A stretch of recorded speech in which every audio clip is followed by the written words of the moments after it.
right, welcome back everyone from the break. So we are moving into a session where we'll have two featured speakers. So our first speaker is Erik Wright from the University of Pittsburgh. A short digression because one of the themes of this week is nostalgia. Having Erik come and speak is really meaningful to me and to Lauren because he was around when I remember meeting Erik when I started at CHTC in 2014, and when Lauren started in 2013, he was one of the people she met on her first day. So we have known Erik for a long time, and a lot of our work with him has informed how we do facilitation, how we work with people after they graduate, how we introduce people to the OSPool. And so we're really thrilled to personally, I think, to have him here sharing with you today. Yeah, here to move fast and break stuff. So more formally, it's my pleasure to introduce Dr. Erik Wright, who's joining us from the University of Pittsburgh now. He did his undergraduate in electrical engineering and went to work at Apple for a little bit during the years around the time of the first iPad and iPhone releases. And then he went back to school, first for engineering, a master's degree here at UW-Madison, and then ended up staying for a PhD in microbiology, which, so you guess, is a little bit of a switch. So I'm sure he'll share more about kind of that experience, and was one of the first biologists on campus who used the OSPool in a really big way. Has gone on to use the OSPool in a dozen different papers, both from when he was at UW-Madison and now at his current position as associate professor at the University of Pittsburgh. Erik's group researches microorganisms and antibiotic resistance as part of the School of Medicine at the University of Pittsburgh. But yeah, his biggest claim to fame is being featured as the main photo, a weekly email sent from the CHTC alongside Lauren. So he's been featured in many of our websites and publications, and it may appear in the talk that he's giving today. So please join me in welcoming Erik back to UW-Madison for his keynote presentation, Biological Discovery at an Unfathomable Scale.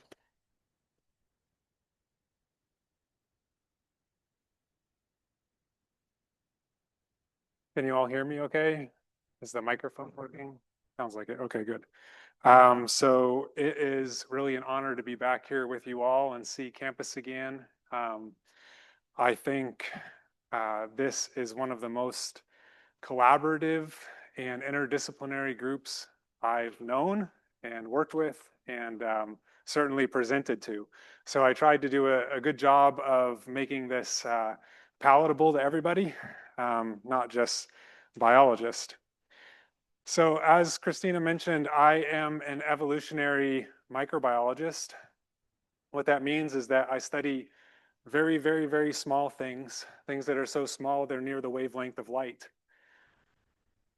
But I know many of you are not microbiologists, instead study very, very, very large things.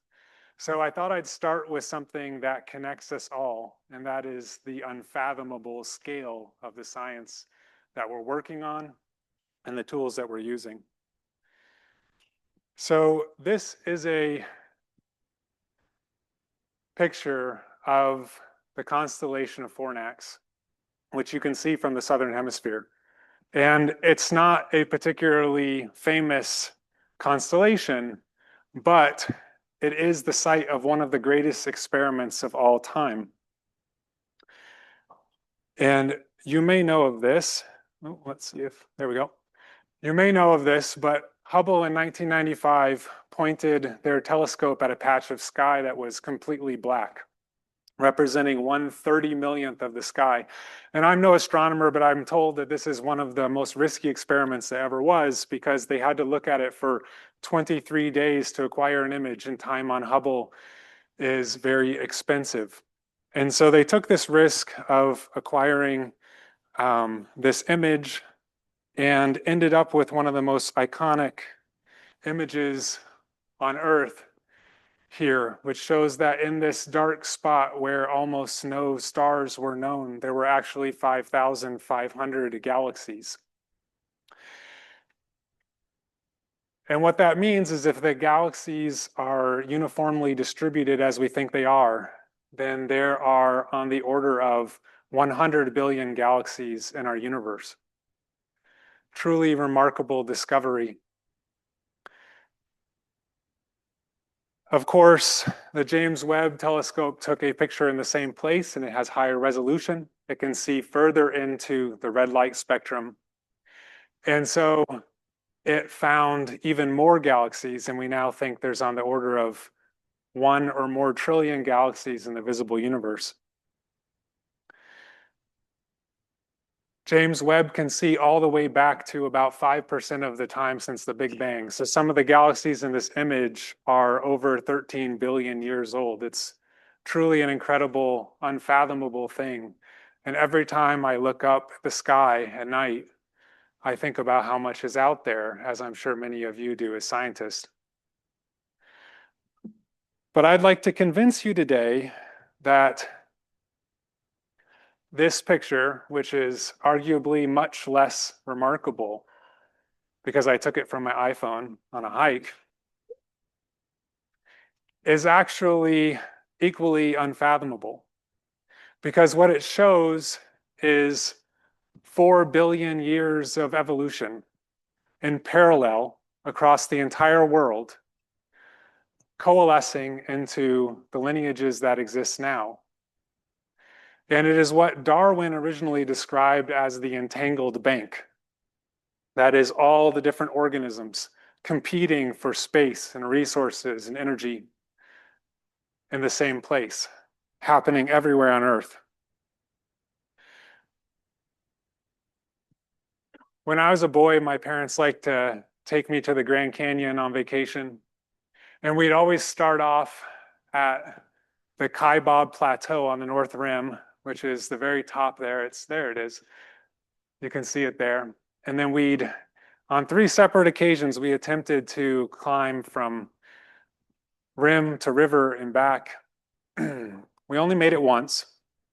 It's 14 miles. You have a 1-mile descent down to the Colorado River. And during that time, you actually cross through 500 million years of life forms. The completely unfathomable thing about that is they are all connected to the same universal ancestor. So all of these things, including yourself, are related to each other. And what remains at the very bottom are these fossilized trilobites, which are the oldest macroscopic organisms that we know of. If you go further to the bottom of the Colorado, you're at 1.2 billion years old, and there's these stromatolites, which are the remnants of cyanobacteria mats that existed in the ocean before there were ever macroscopic organisms like the ones that we're used to thinking about. And in Australia, there's actually stromatolites that are 3.5 billion years old approximately, which gives us some indication for how old life is. When we climb back up to the top and we get to Kaibab again, none of us could walk anymore. So in my family, we call it the Kaibab shuffle. And it's basically like this, because you can't walk at all. So it's a famous place in my family. We succeeded one time. It's unfathomable to me, and equally unfathomable with the number of stars, that all of these organisms are connected to each other and also to you. What this shows here is a phylogenetic reconstruction going back on the order of 100 million years of all the different mammals that exist. And we humans are up in the top next to the chimpanzees and then the gorillas. And you go back and back and back to an ancestor that none of us have known. That is many, many, many great ancestors removed from you. And we know that we're related to each other in part because our DNA contains almost the exact same set of functions with many of these organisms, including mice, and has changed over time. But if you compare it, you can very easily see the similarity between our DNA and that of things that we don't think we're related to at all. unless you were to know this.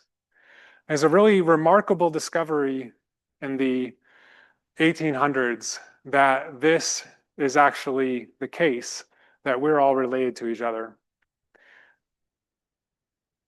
What's even more amazing is if you go further back. And so we can go back all the way to the last universal common ancestor, and believe it or not, every single organism on Earth shares some genes from the last universal common ancestor, with no exceptions. It's really phenomenal. And so I study microorganisms. A lot of this tree is microorganisms. You couldn't see them without a microscope. Many of them we only know because of DNA surveys of the environment. We actually have never seen them in a laboratory. We don't even know how to make them grow. Approximately 99% of what's out there would not grow in a laboratory without a whole lot of work trying to figure out how to make it grow. Back at the last universal common ancestor, you had a split toward what we now call the bacteria and the archaea. And then the archaea at one point swallowed a bacteria that became your mitochondria and also the chloroplast of plants.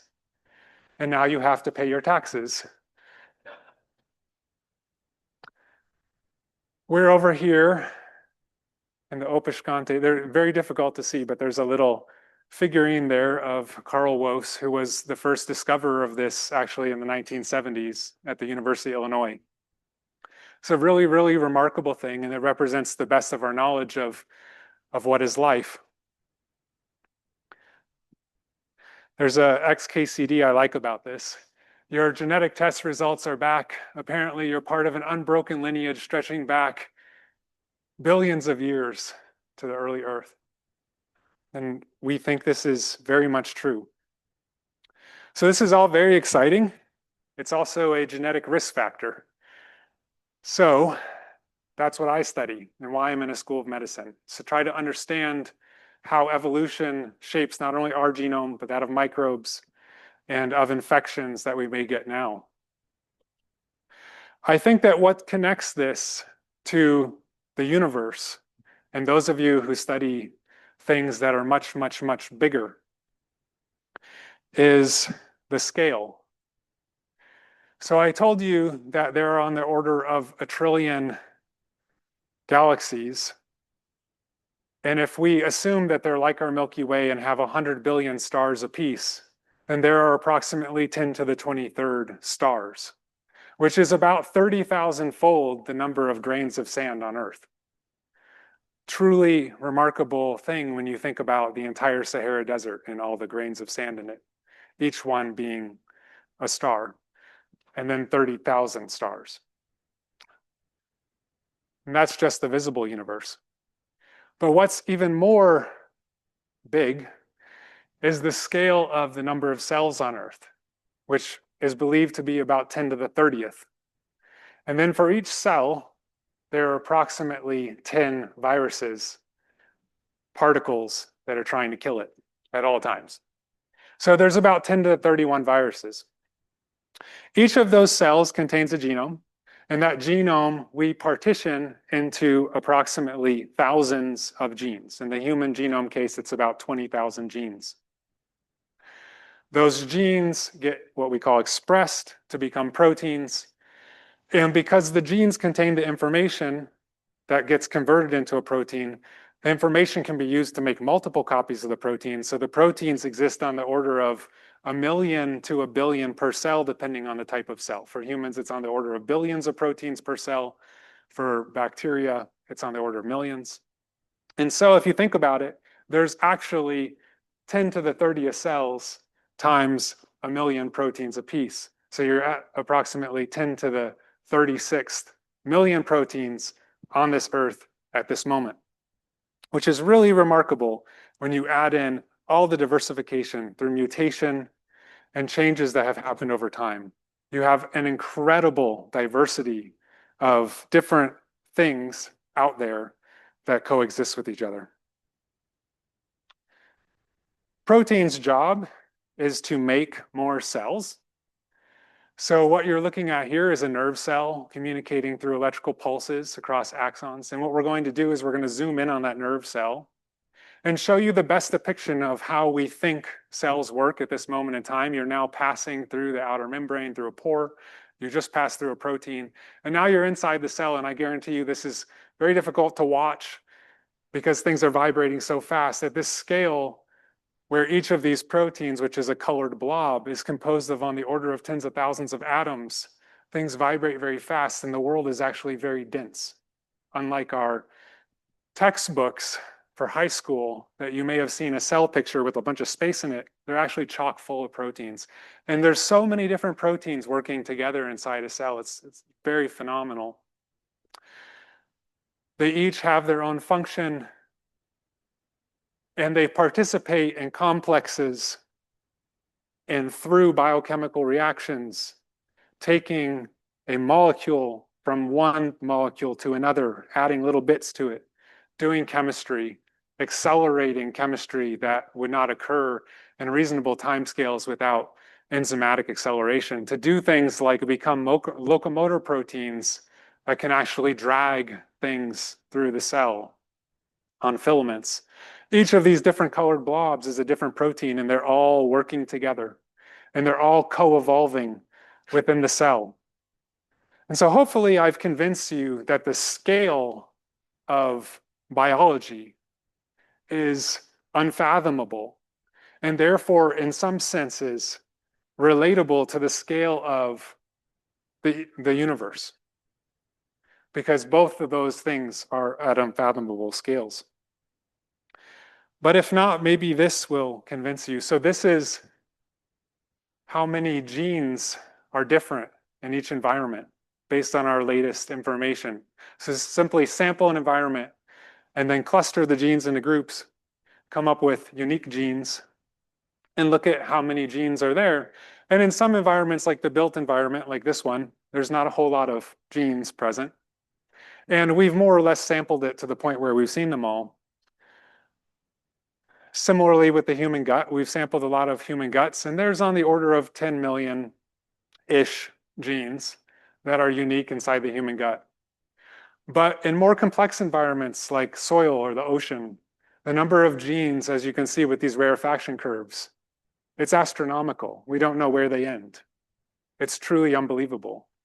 In every single milliliter of ocean water, there are billions of microorganisms, each one most likely different from the other, and each one filled with a completely different assortment of genes. They may share 0 or near 0% of their genes, only those that were passed from the last universal common ancestor, the few genes that we all have. Do they share? The rest might be completely different. So the diversity of genes that is out there is unfathomable. And this is what we know about it. There are approximately 25,000 different genes shown here. This is the metabolism of eukaryotes like us. Most of this is known because of humans and studying mice. Each of these nodes on this graph is a molecule. Each of the genes is a line, and the genes connect the molecules because they do biochemical reactions. Those are broken down into pathways. Those pathways are then colored. And you can see we know a lot about human cells. We know a lot about eukaryotic cells. But actually, we know almost nothing still, because the scale of this pales in comparison to the scale of the number of genes that are out there, the number of different functions that are out there.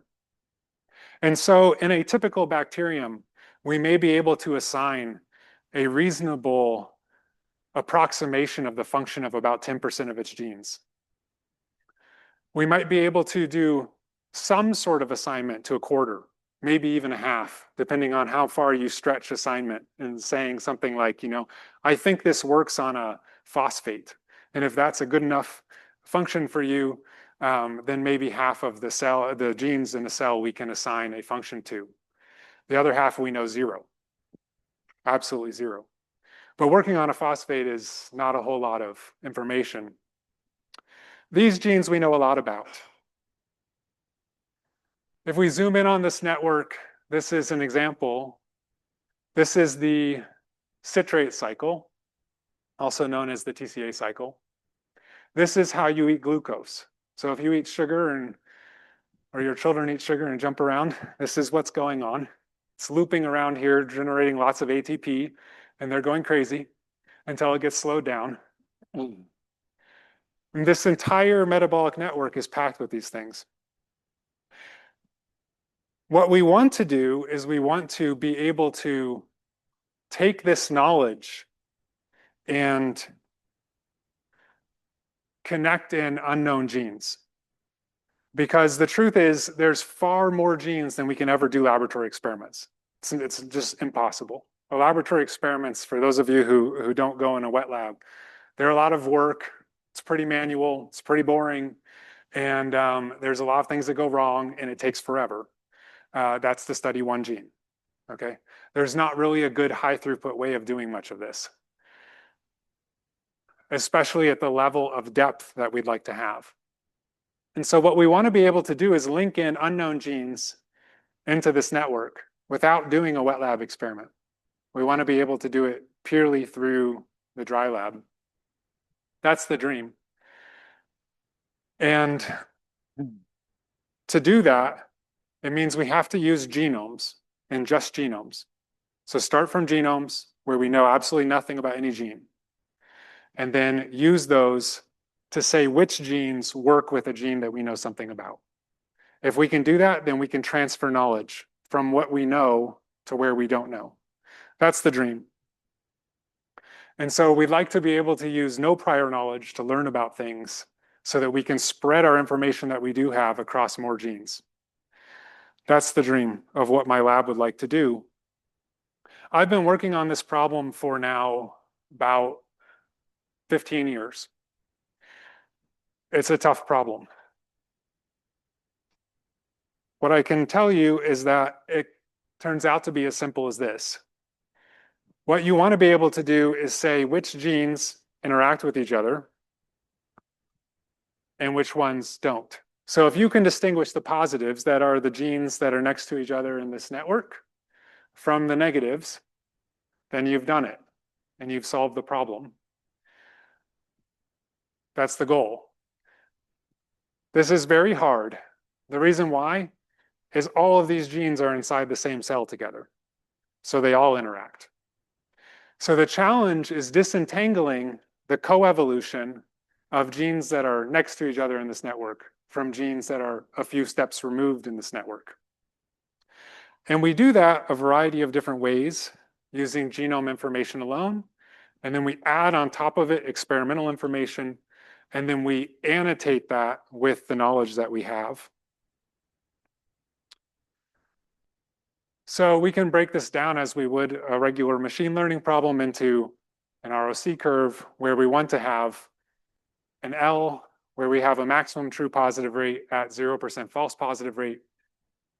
And there's a bunch of different signals that we can pull from genomes to determine which genes are working together, okay? One of those signals you might think of is, well, if genes work together, then they need to be inside the same cell together, right? So they need to be present together. And because all of these different organisms have very, very different gene content, except for those few genes that are conserved across everything, we can use the presence-absence pattern to infer true positives from false positives. And it actually works pretty well.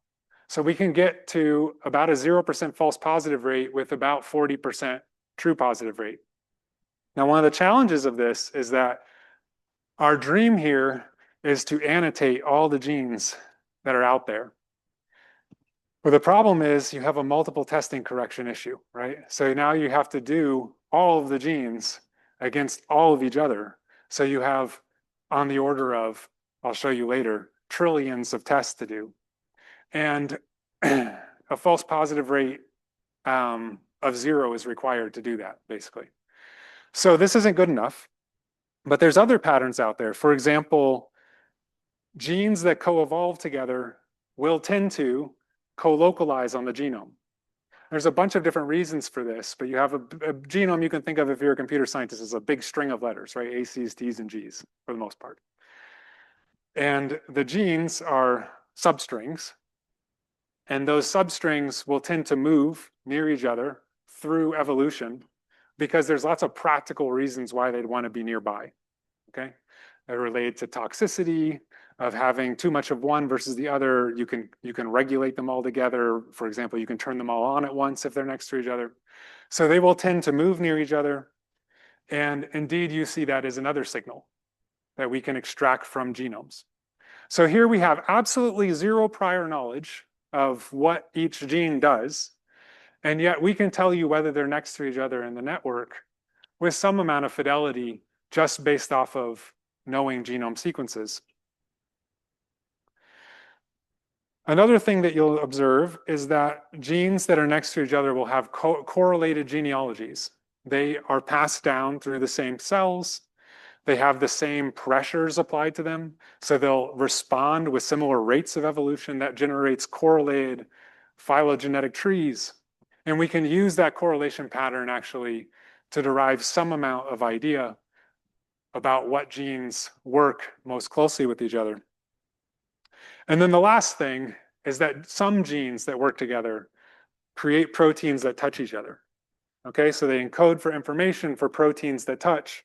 And in doing so, if you mutate one protein at a site where it touches the other also has to mutate. Otherwise, you've maybe broken that interaction.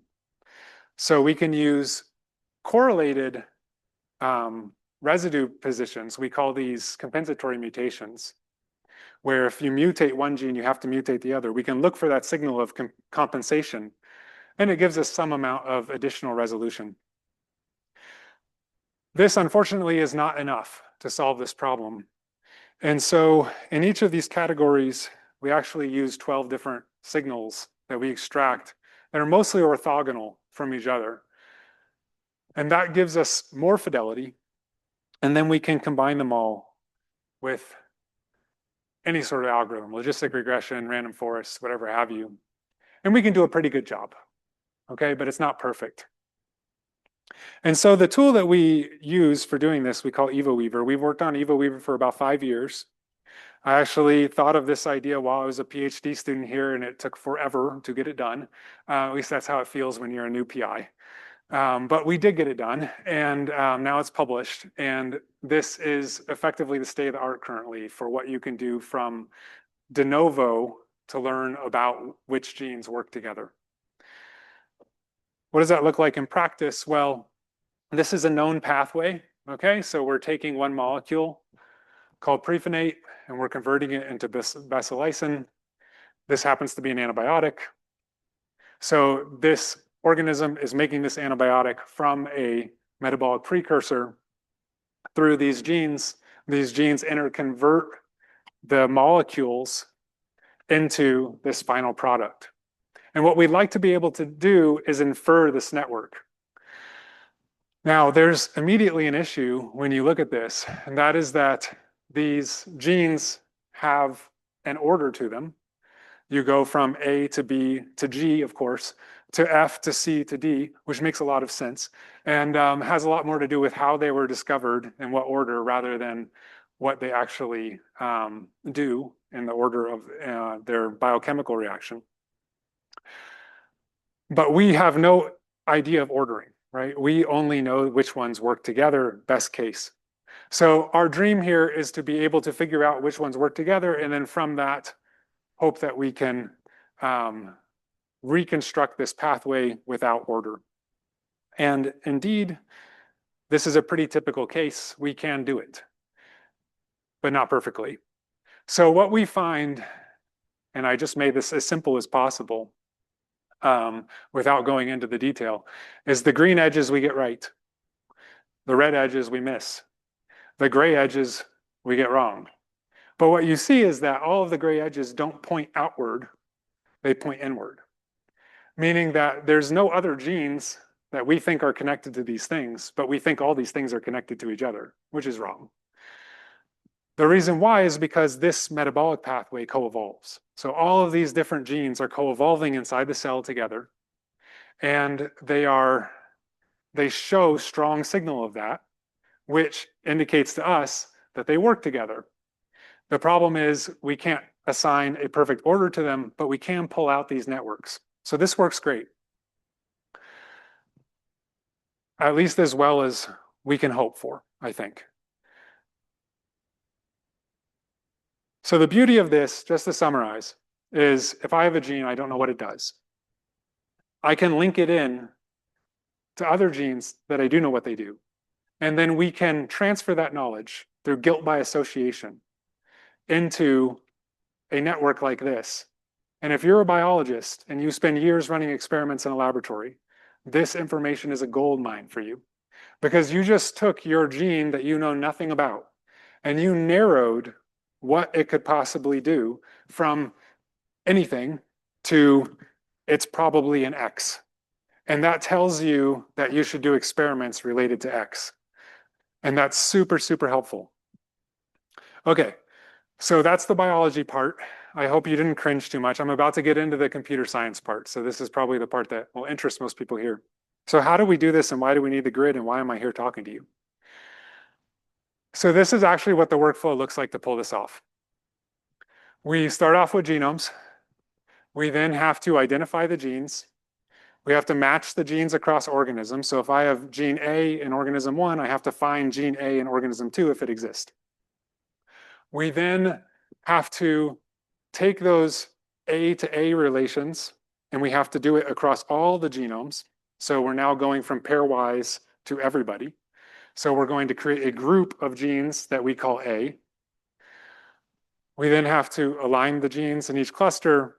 We have to construct their genealogies, and that goes into EvoWeaver. The output we're currently calling EvoWeb is unpublished, and I'm going to show it to you today for the first time because we're literally there now. And I haven't shared it with anyone before, so we'll see what you all think. This is happening on the grid as we speak. If you do Condor Q on us, this is Aidan Hunter Lachman, myself, and Nicholas Peter Cooley. Here we are. You can see us running our jobs. What you'll immediately notice is that we have a lot of jobs on hold. It's not my fault. And this actually is a really pain in the butt thing about the grid for us, is that we keep on going on hold. So we'll go to some site and we'll just hammer it and we'll be put on hold 1 billion at a time. And then we'll hit our queue for whatever the on hold limit is. I'm sorry if I'm not speaking in Condor terms. Again, microbiologist. That's kind of a lame excuse, isn't it? So we'll go to maximally on hold and then we'll have to release them all. So Nick, who is the brighter of all of us, decided that this was not the way to do things and constructed DAGs to manage DAGs, which is probably the right way, but I don't know. So he has this thing that obscures everything that goes on below, and although he looks like he's doing nothing, he's actually doing more than everybody. He's doing the step that is second here, the matching the genes across genomes. That takes a lot of time. He does it in flights of 50,000 pairwise comparisons at a time, and that's controlled by a DAG. And then we have myself. I do the last step here, which is the last 3. And I'll talk about this in a second, but my big one is this last step of EvoWeaver, where I do every single pairwise between the gene groups. And you can see I have a lot of jobs here, right? 361,000. That's actually wrong by an order of magnitude, or by 3 orders of magnitude. It's 36 million jobs. When I was a student here, I was interviewed about how this should look because Condor Q was just starting to do this no batch sort of business, or batching rather. And I didn't think to tell them during the interview that you should not truncate at your 100,000th place, because some of us like to do millions of jobs. So please fix that. Done is on the order of 10 million. This has been up on the grid a month. Each of those jobs takes about a minute. So although I'm the largest in terms of number of jobs, I'm actually a smaller percentage of the grid time.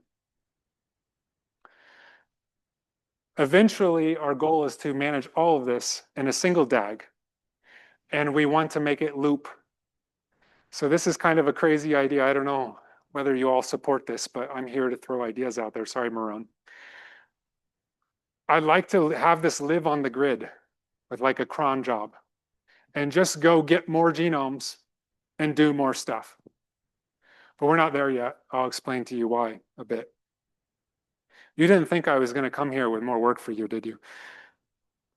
Okay, so how does this look from a Condor perspective? So we have to get the genomes from the NCBI at the NIH. That's order of the number of genomes.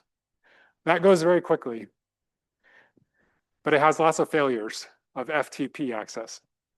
So those are little tiny jobs. There's about 5,000 of them because this is our version 1. We're doing 5,000 genomes to start with version 1 of the EvoWeb. We eventually want to do all genomes, which would be on the order of about 2 million currently. So this would go huge. This is actually little. This is why I want to make it live on the grid, because I don't want to have to Condor release my jobs every day. Then we call the genes inside the genome. So we take this big long string and we break it up into little strings. Okay, so we call the genes. That takes a little more RAM, but it's still a small number of jobs. It's order the number of genomes. Then we get into the big step. We have an order, quadratic order step on the number of genomes squared. That takes about 13 million jobs to do this number of genomes. Each one takes about 2 gigabytes of RAM. And for the DAG manager that Nick put together to do this, that takes about a month to do that entire thing for 5,000 by 5,000. I know because we did a pilot with 4,500 and that's approximately where we landed. Okay, so that's 13 million jobs, each one on the order of 1 to 10 minutes. So that's a lot of time. Then we go and we have a problem. What you'll see here is that I have nice Condor terms off to the right, except for this one in the middle, because this is our bottleneck step that I'll get to in a second. We have this major bottleneck that we ran into that we haven't figured out how to do on Condor. And I'm sure someone here who's enterprising enough will tell me a solution to it.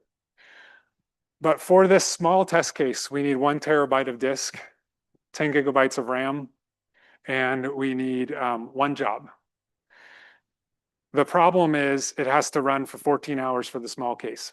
Now it's linear time, so eventually we're going to be up at tens of hours instead of 10 hours, maybe even hundreds of hours. Haven't figured out how to put that on the grid yet effectively.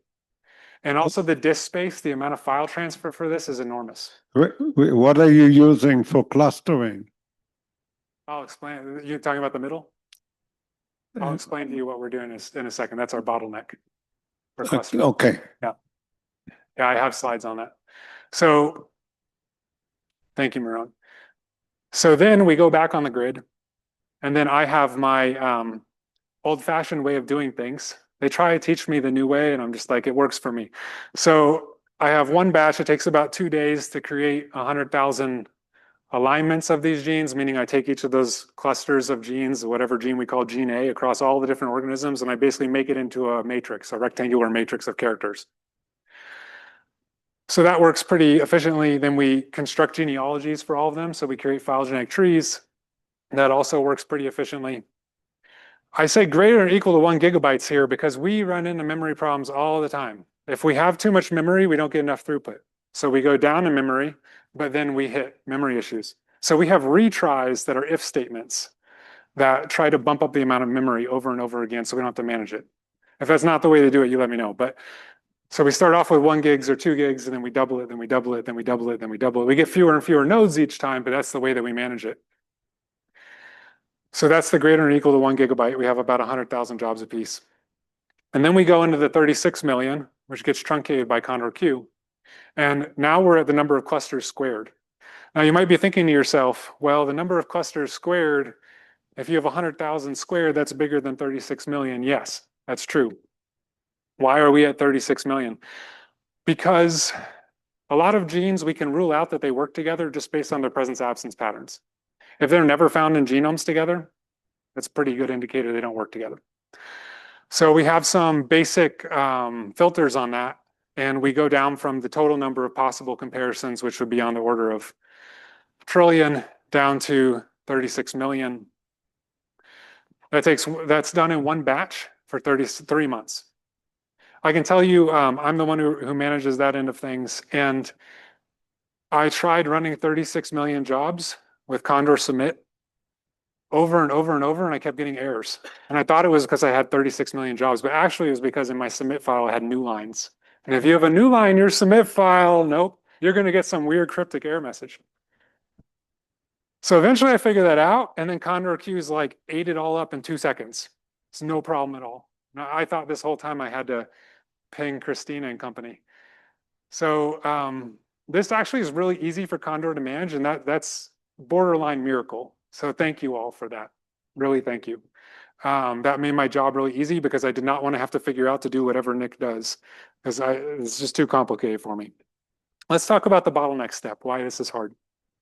So we've spent the past 2 years working on this bottleneck step. It looks like this. We have 16 million unique genes in this small test case. Okay, so 5,000 total genomes, we get 16 million unique genes. Those are our nodes on this graph. And we have 9 billion pairwise similarities that come back greater than some threshold. Okay, after all versus all comparisons. So 9 billion pairwise similarities, those are edges. So they're weighted. It's a weighted edge graph problem. And we want to convert it into a colored graph. So we want to cluster it and find, this is a problem known in computer science as community detection. I'm going to detect communities on this graph. There's a bunch of lovely ways to do this that occur in linear time. But there's a problem. They occur in linear time if you use this whole graph in memory. Fitting this graph into memory is effectively impossible eventually.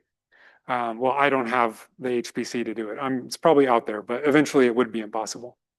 So at the end of the day, there's about 100,000 clusters with greater than or equal to 10 genes. We need a certain number of genes to do any comparison. If you have a gene that's just by itself, I can't construct a phylogenetic tree from you. I can't construct an alignment from you. I can't figure out your presence absence. I mean, your presence absence pattern is pretty boring. So we look for at least 10 representatives per cluster in order to move forward. What does our data actually look like? This is an example of the data. So this is the real data. I pulled the head and the tail of it. So you have genome 1291 on string number 1, because some genomes have more than one string. Gene number 38, so we just go left to right on the string, is connected to genome 2444, string 1, gene 3308. And it has a weighted connection of 868.572. I actually did not do the job of truncating this number or rounding it. We actually only store a certain number of digits per number because it saves file space. So we don't need 19 digits of precision. So we narrow everything down to the smallest possible way we can figure out how to do it. In 14 hours, using our tool Exolabel, we now convert this into this output, which contains all of the genes and an assigned cluster number. Okay, so that ends up being 16 million labeled nodes. We do this through a method called fast label propagation. There's a lot of research on this. There's no out-of-memory implementations, so we had to make one, was the challenge. So this thing on the left is on the order currently of about 1/3 of a terabyte. We need to at least use that much space as basically junk files to deal with this. We have to massage it around and do a bunch of stuff with it in order to make this clustering happen in reasonable time.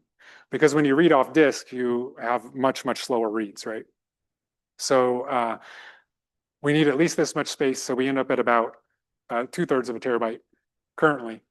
And then we, to make it work faster, we use that much space additionally. So we end up at about a terabyte. So a terabyte, we can cluster this graph in 14 hours. How does that compare to other people? So I just over the weekend ran this on our server to just see where we were at relative to all these other algorithms. So we're the purple line. We have a lot of overhead, like 2 seconds of overhead just to run. And then once we're running, we don't overcome our overhead until we hit a much bigger number of nodes. And if you look at this, you'd say, well, you guys put in a lot of work to, to end up very to the slight of the right of the blue curve. You didn't do that great. And I would agree with you based off of this. So our scaling is not unheard of, right? This is a community detection problem. It's been studied in computer sciences for ages. There's a bazillion papers in obscure journals about this. And we have linear time complexity. So the slope in log space is the time complexity, and the empirical time complexity. And this isn't asymptotic, but it's approximately linear, or at worst case log linear.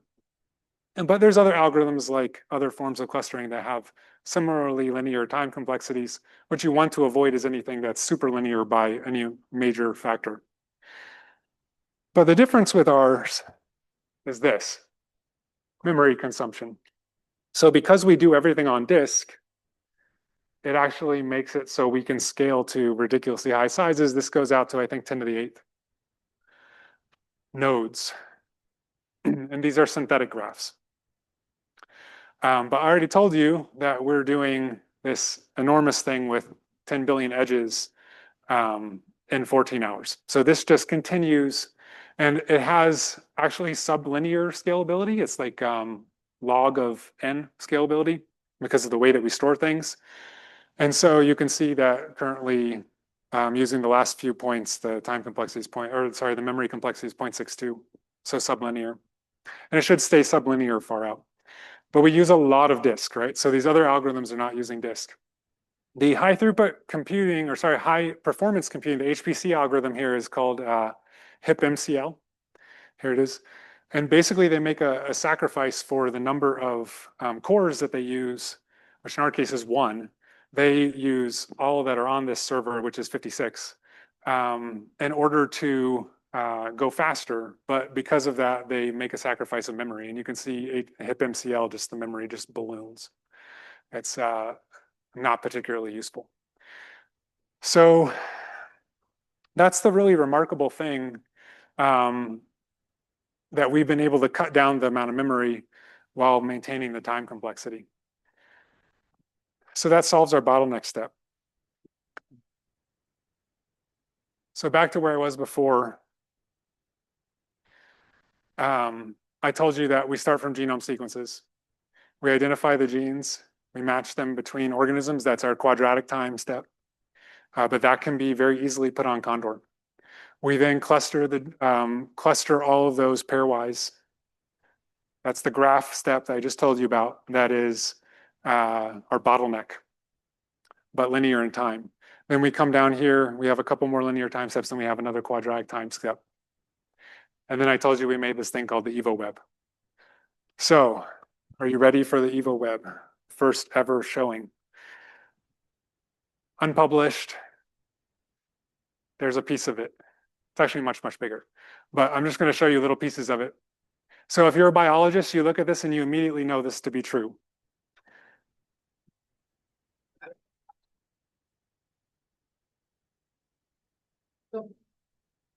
You have the thing that replicates the RNA that makes the proteins. Then you have all the different things that help make the proteins and the things that help to replicate the RNA. Okay, so all of these things are all connected to each other. This is really obvious, well known, and entirely labeled. Why? Because they have nice names. Each of these proteins is very well studied.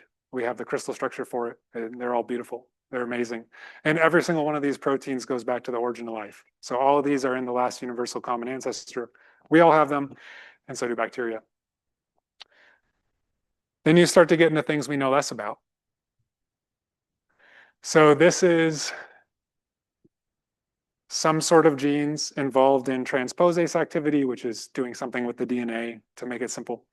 And then there's this random ATP binding protein. That's not particularly informative that it binds ATP.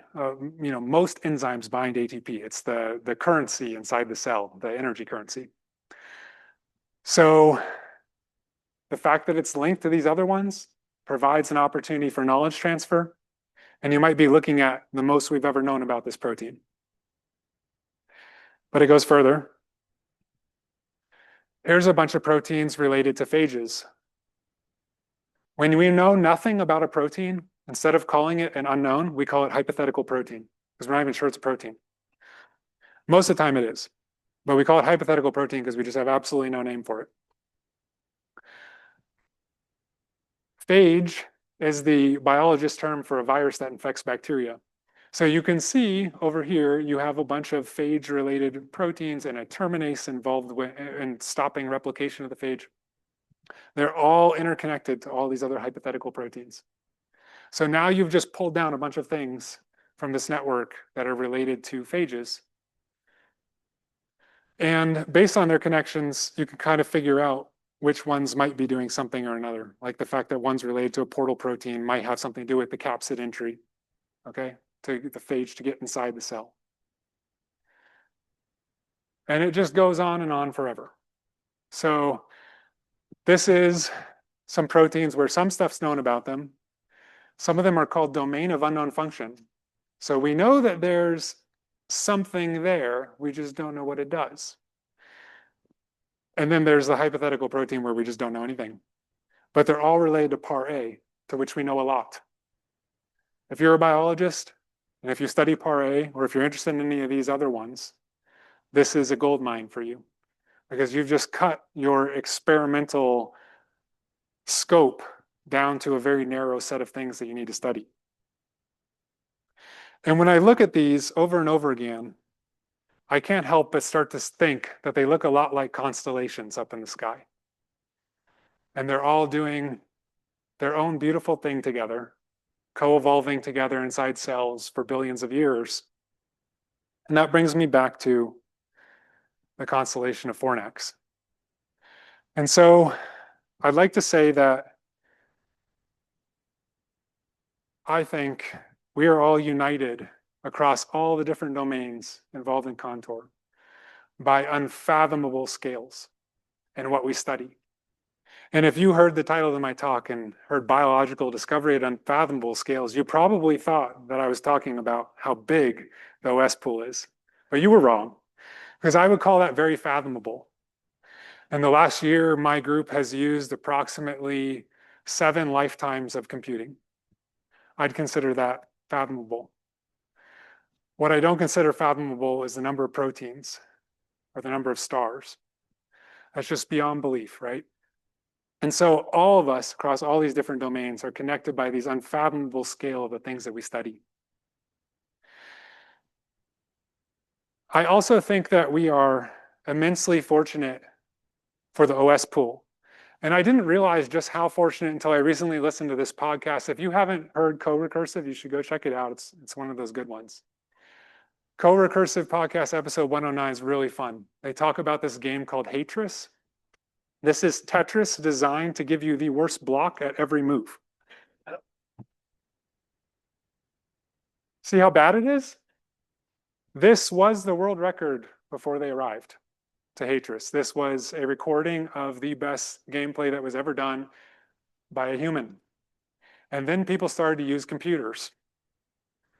And they eventually solved this problem. I don't know, I shouldn't reveal it for you. Okay, but you could have guessed. They figure out how to do better than the human. I don't want to spoil it.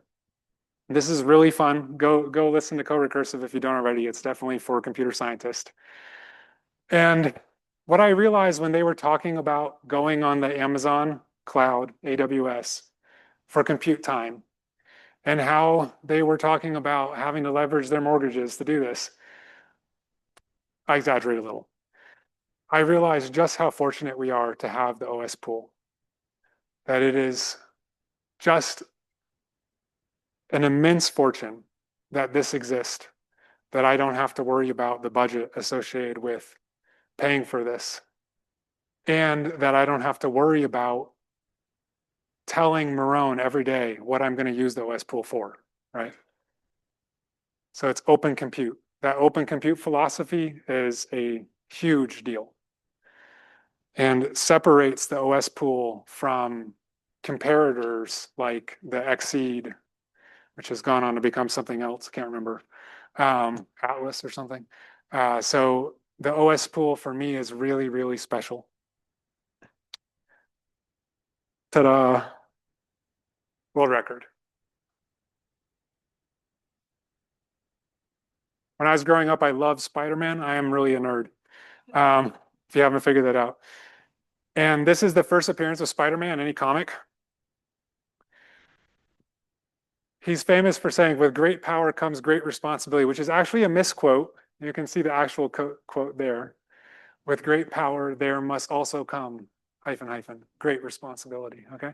So this was an Amazing Fantasy number 15, which I looked up just to find out. It's $50,000 on eBay if you want to buy it. Or you can get a ripoff for $7. But I think this is true, and I try to emphasize this to all of my students. The OSPool is so big that doing a million jobs can affect the scale of power plants, if you think about it. Doing millions and millions of jobs of this order, I mean, that's a lot of computing to be running all the time. And so I'm a huge contributor to global warming, probably. But I think it's really important that we use it wisely. And I try to emphasize this with all my students over and over and over again, because I see a lot of them go to it and they use it as a crutch. They don't think through what they're doing before they put their jobs on the grid. They just put them on the grid. It's a little bit too addictive like that, you know? So maybe make it harder to do this stuff. That's my other advice. I'd also say that this is a game changer for research. My career has completely shifted trajectories because of this, because I discovered these people and I was in this place at this time. I would not have been able to build all these different tools that biologists use, that our group makes, that I didn't talk about many of them today. But I now have, I counted about a dozen or more papers that have cited the Open Science Grid. And this has, it's not everything I do, but it is a huge fraction of it. And it has changed my trajectory considerably as a researcher. And so for that, I have immense gratitude for everyone that is involved here. And this is the picture that Christina alluded to. Some of you may have gotten this in your inbox before, maybe 1,000 times.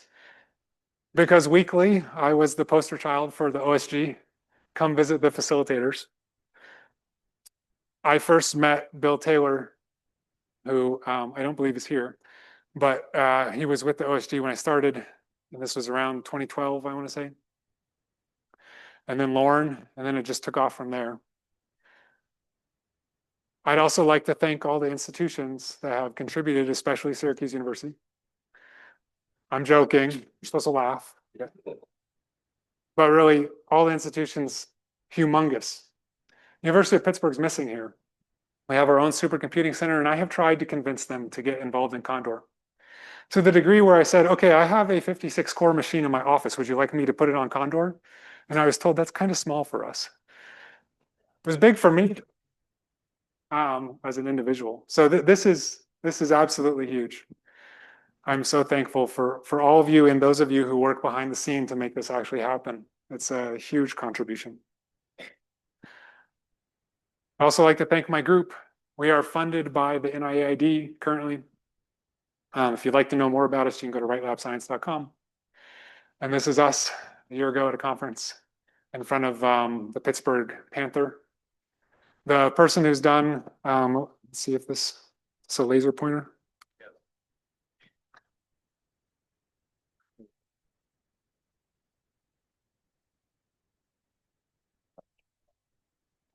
Okay, great. So the person who did ExoLabel and EvoWeaver is this guy, Aidan Lakshman. This guy, Nick Cooley, is our software engineer. He's a PhD in chemistry and made the switch to the dark side of computing. I did the other way. Started off in computing and made the switch to biology. And he puts a lot of the stuff on the grid. So he's our expert grid user. In fact, he was at this conference a few years ago. Some of you may know Nick. I'd also like to give a shout out, I forgot to say earlier, to those, especially at UW-Madison, who helped make that beautiful JWST picture from the James Webb of the universe. This is a very, very impressive thing to have done. So the astronomy department here participate in that. And lastly, I'll tell you a story. I am from the University of Pittsburgh, but today I'm wearing a University of Wisconsin t-shirt as an alumni. I didn't actually plan that. Yesterday when I was coming here, my bag got lost and ended up in South Dakota. And so when you go shopping, guess what you find? But it's alumni pride. So with that, thank you all. It's really been a pleasure. I hope to meet many of you over the next week, and maybe you can tell me how to do this stuff better on the grid. Thank you.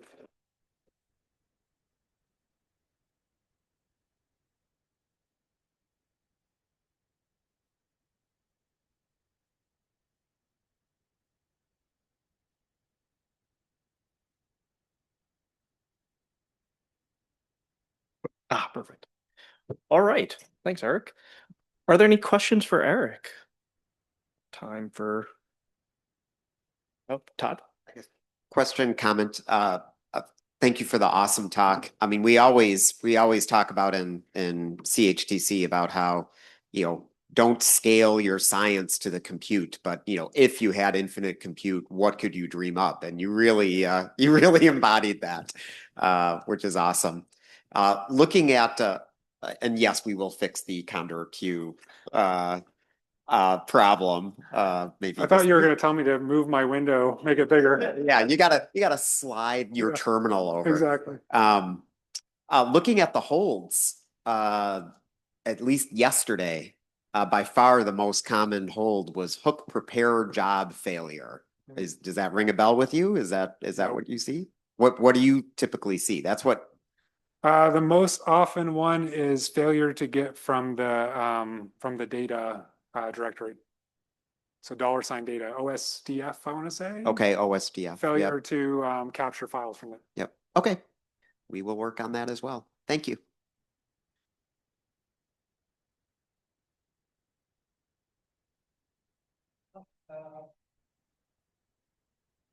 Question from Taylor Lee on Zoom. Are you currently only using genomes that can be cultured? How do you assemble genomes if they can't be isolated in a plate?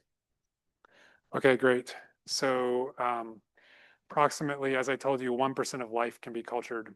We know this from surveys of microscopy where people have taken environments and looked at how many cells are there and then put them on a petri dish and looked at how many cells are there. And it's about 1%. If you put in a lot of effort, you can culture more of them.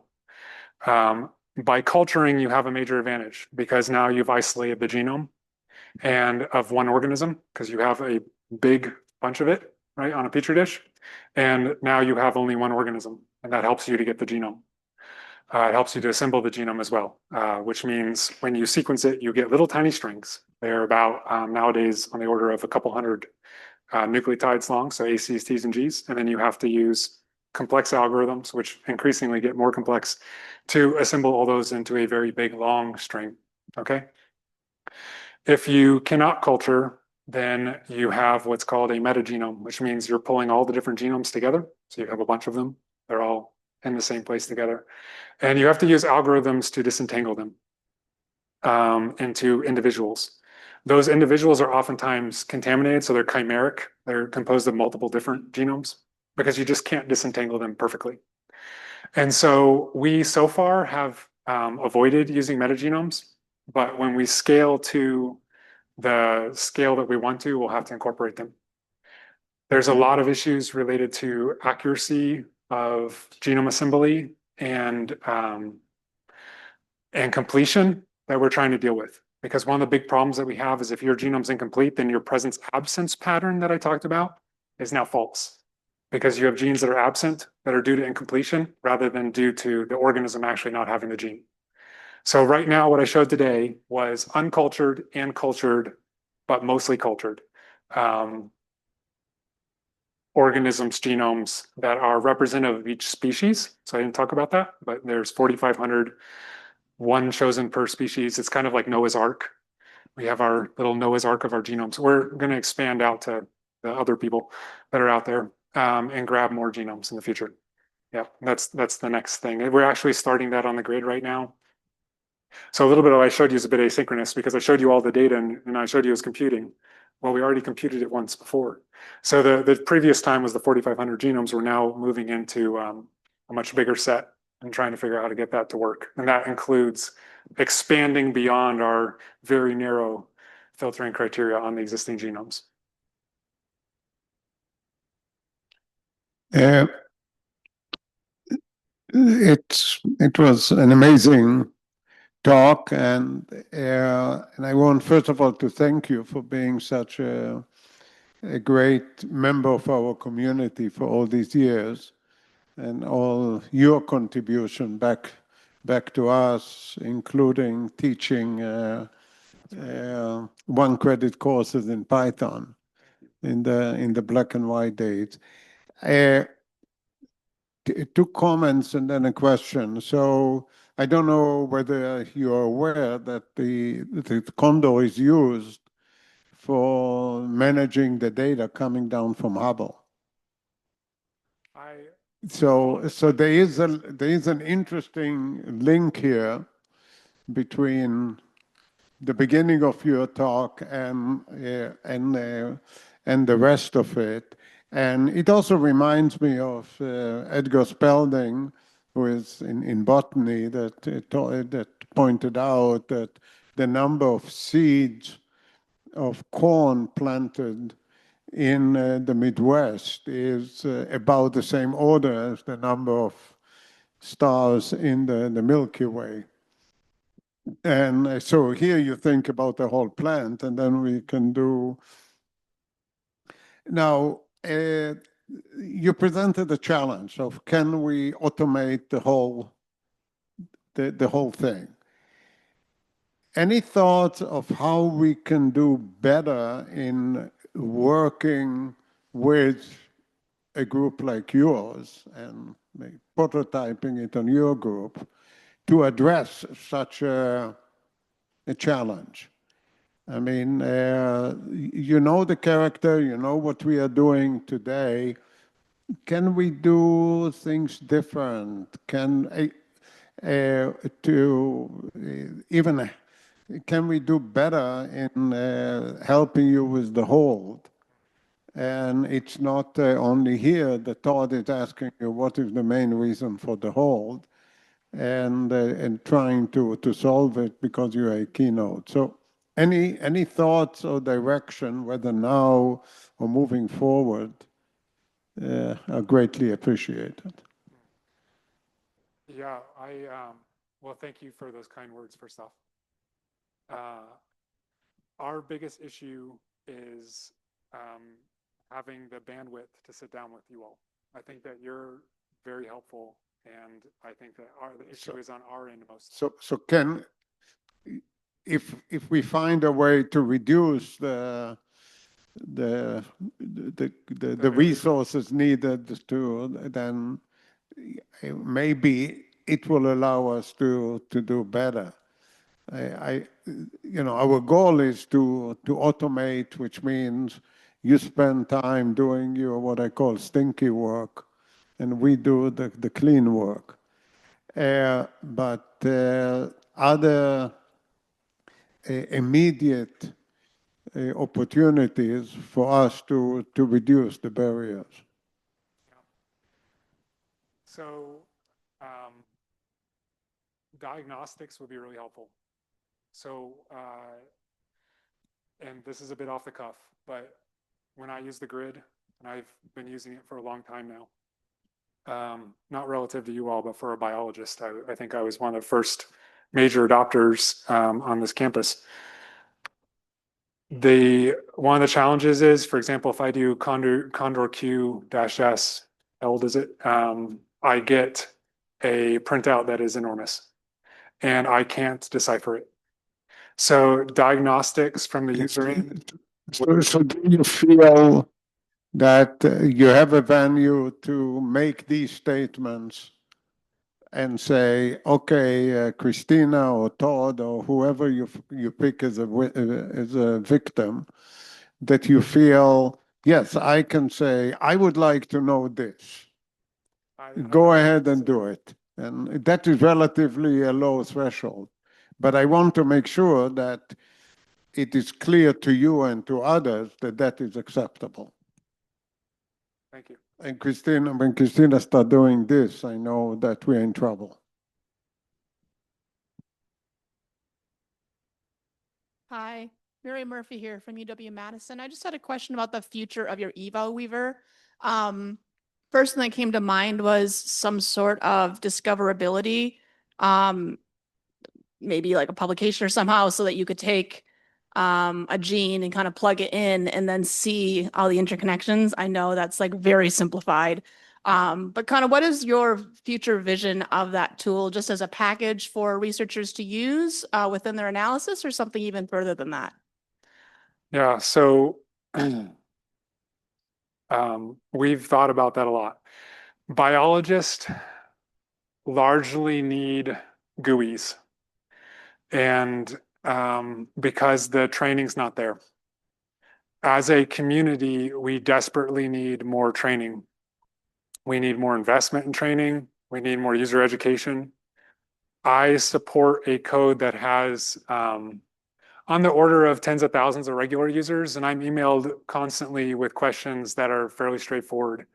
And I think that reflects just that there's a lot of people entering bioinformatics, and there's not a lot of, even though it's very well documented, there's, in my opinion, I have a conflict of interest there, but I think that there needs to be a lot more training. I've tried to, I tried to do it on this campus. Marone actually supported me in doing this and teaching a class here. And it drew a lot of people. So I taught introduction to programming for scientists, and I got 100 people per semester. And so there's enormous demand.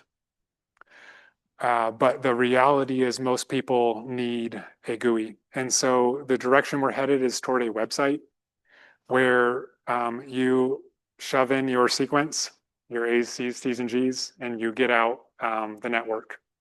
And then you can basically zoom through it like Star Wars is our dream. We're trying to figure out how to do it on the HTML side is the really tricky thing, because the network's enormous.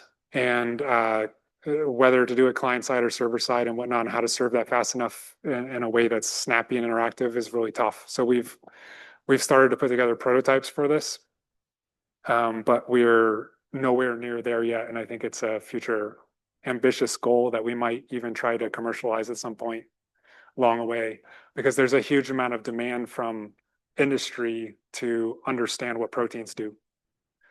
Because just to take an abstract step back for just a second, AlphaFold was a game changer, because now we can fold any protein into that globular thing that you saw in the video. The problem is that doesn't do a lot for you. So if I fold some hypothetical protein, I get a blob. What I do with that blob is really tough. So the typical thing I can do is I can look for other blobs that look like it. But there's so many different blobs. I know this is like getting very abstract, but there's so many different blobs that your blob almost never will have information known in another blob. So to go further past AlphaFold to the next level is what we're trying to do by connecting proteins to things that don't look like them. So it's not just find something that looks like me, it's find something that doesn't look like me, but I'm still co-evolving with. So that's the dream, and I think there's a lot of opportunity for it. Getting the NIH to buy that is a secondary issue. All right, let's thank Erik. Thank you.